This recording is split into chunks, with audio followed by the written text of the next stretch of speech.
जितनी स्विट्जरलैंड की total population है उससे ज्यादा इंडिया इंजीनियर्स प्रोड्यूस कर देता है।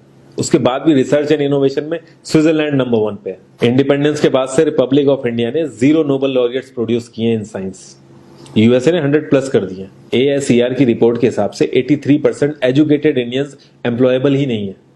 और ये जो सुंदर पिचाई, सत्या नदेला की हम बात करते हैं, इन्होंने भी आगे चल के अपनी एजुकेशन बाहर से ही करी है। और ये सारी चीजें जो मैं बोल रहा हूं ना, इसका रूट कॉज फाइंड आउट करने के लिए हमें थोड़ा सा पीछे जाना पड़ेगा। जब ब्रिटिशर्स हम पे रूल कर रहे थे तो ईस्ट इंडिया कंपनी के सामने 2 मेजर चैलेंजेस थे। एक, कम्युनिकेशन विद इंडियन, दूसरा वर्कर्स और क्लर्क्स की बहुत जरूरत थी उन्हें। फिर थॉमस बेविंगटन मैकॉय ने हमें इंग्लिश एजुकेशन एक्ट ऑफ 1835 दिया, जिससे उनके दोनों पर्पस पूरे हुए। पहला, उनको बंदे चाहिए थे जो चुपचाप डेस्क पे बैठे, अपना काम करें, क्वेश्चंस ना करें और ज्यादा क्रिएटिव ना हो। Second, communication in English. English सबसे ज्यादा बोले जाने वाली लैंग्वेज नहीं है, उसके बाद भी इंग्लिश एक लैंग्वेज की बजाय एक क्लास बन गया इंडिया में। रशिया, चाइना, फ्रांस, ये सब जगह इतना ऑब्सेशन नहीं है इंग्लिश को लेके जितना इंडिया में है। पुअर कम्युनिकेशन बोला जाता है अगर आपकी इंग्लिश अच्छी नहीं है, जबकि इंग्लिश ना आने का मतलब है कि आपको कोई और लैंग्वेज आती है। 5 साल पुराना iOS भी आज की डेट में आउटडेटेड माना जाता है। लेकिन इतनी इंपॉर्टेंट चीज, हमारा एजुकेशन सिस्टम, आज भी बस थोड़े से चेंजेस के साथ ऐसे ही चल रहा है। हमारे एजुकेशन सिस्टम में रटने का कंपटीशन होता है, जो ज्यादा रट लेता है उसके ज्यादा मार्क्स आते हैं। अब 95% जिसके संस्कृत में आए हैं वो भी संस्कृत नहीं बोल पा रहा है। और बेसिक हिस्ट्री होने की बजाय इतनी मोटी मोटी किताबें हैं हिस्ट्री की जिसका कोई मतलब नहीं है। अगर आज की डेट में आपको कुछ भी पता करना, आप गूगल से पता कर लोगे। उसके लिए आपको याद करने की जरूरत नहीं है इतना कुछ। और ये गवर्नमेंट स्कूल में हर क्लास में इंग्लिश का सब्जेक्ट है। 12-12 साल लगाने के बाद भी लोग इंग्लिश नहीं बोल पा रहे हैं। और बिना किसी बुक को पढ़े 5 साल का बच्चा सीख लेता है, क्योंकि उसको वैसा एनवायरमेंट मिल जाता है।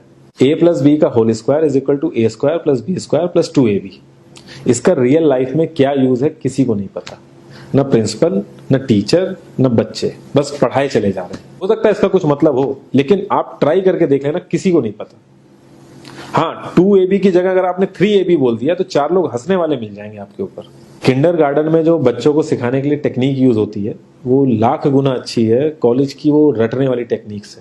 और जिन बच्चों के बहुत ज्यादा नंबर आते हैं ना, जो वो छुपा छुपा के एग्जाम में लिखते हैं, आप देखोगे जब वो रियल लाइफ में जाते हैं ना तो ज्यादातर क्रम्बल करते हैं वो। हर किसी को सेम सिलेबस और सेम चीज सिखाई जाती है बिना उसकी कैपेबिलिटी देखे। और क्रिएटिविटी का तो दूर दूर तक मतलब नहीं होता। अब एक लाइन से आप शेर, मछली, सांप, हाथी सबको लाइन से खड़ा कर दो और उनसे कहो पेड़ पे चढ़ो, उनको तो जिंदगी भर यही लगेगा ना कि वो तो किसी काबिल ही नहीं है। और द्रोणाचार्य ने भी पांडवों को उनकी स्किल सेट के हिसाब से उनको चीजें सिखाई, सबको एक ही चीज नहीं सिखा दी। और हमारे एजुकेशन सिस्टम में ज्यादा ऑप्शंस भी नहीं है। सबसे ऊपर साइंस, फिर कॉमर्स, और सबसे नीचे जाके कहीं नंबर आता है आर्ट्स का। आर्ट्स लेने वाले को तो लोग इतना हल्के में लेते हैं जैसे वो किसी काम का ही नहीं है। हर माँ बाप को तो इंजीनियर या डॉक्टर ही बनाना है।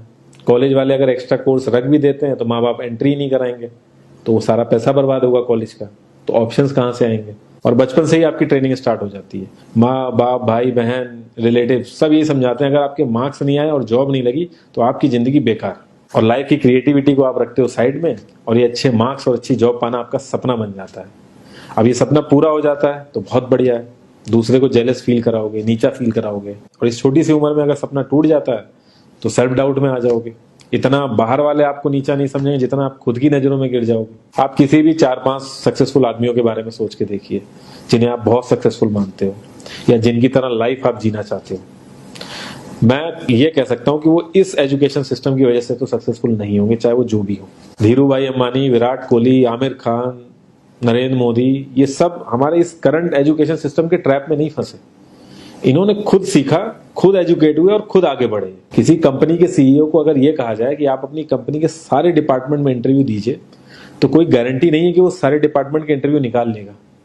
और ये भी हो सकता है कि वो आधे से ज्यादा डिपार्टमेंट के लिए क्वालिफाई ना करे एजुकेशन वाइज, लेकिन वो पूरी कंपनी चला सकता है। तो ये जो एक स्किल है, इसके बारे में बात क्यों नहीं होती? लोग अपनी 25% से ज्यादा जिंदगी इस करंट एजुकेशन सिस्टम में लगा देते हैं ताकि अपने से कम पढ़े लिखे आदमी की कंपनी में जाके उसके सपने पूरे कर सकें। इंडिया का जो करंट एजुकेशन सिस्टम है, अगर वो इतना ही अच्छा है तो जो भी सेलिब्रिटीज हैं, पॉलिटिशियंस हैं, वो अपने बच्चों को बाहर क्यों भेज रहे हैं पढ़ने के लिए? इनफैक्ट पॉलिटिशियंस के साथ तो ऐसा करना चाहिए जिस एरिया से वो जीते हो उसी एरिया के गवर्नमेंट कॉलेज में उनके बच्चों को पढ़ना कंपलसरी हो जाए, तभी वहां के गवर्नमेंट कॉलेज सुधर सकते हैं। 368 प्यून की जॉब के लिए 1.5 लाख ग्रेजुएट और 24,968 पोस्ट ग्रेजुएट ने अप्लाई किया।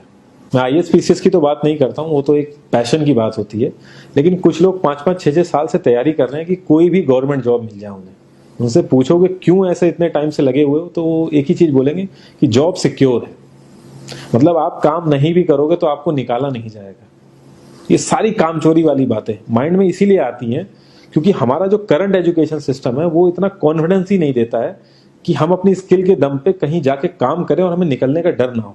मैं आने वाले 10 साल की तो बात ही नहीं कर रहा हूँ, अगर मैं आने वाले 5 साल की भी बात करूं तो टेक्नोलॉजीज में इतना ज्यादा चेंजेस आ जाएगा कि जो आज हम पढ़ रहे हैं, जिस स्किल पे हम फोकस कर रहे हैं, पता नहीं वो रेलेवेंट भी होगी कि नहीं उस समय। Cloud computing, SEO, digital marketing, ये सब जॉब्स पहले एग्जिस्ट ही नहीं करती थी। हम लोगों को एजाइल होना पड़ेगा, नई नई चीजों को सीखने के लिए ओपन रहना पड़ेगा, क्रिएटिव माइंड लगाना पड़ेगा।